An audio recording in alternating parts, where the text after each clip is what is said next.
What's up guys, it's Lee from Kinghall, and in today's video we're going to be showing you how we got results like this. So let's go.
So that wraps up today's video.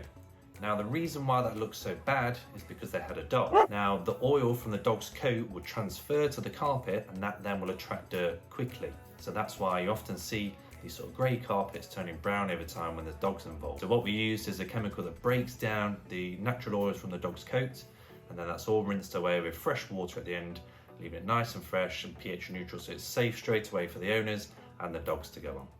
If you enjoyed today's video, let us know down in the comment section, give the video a like and hit that subscribe button.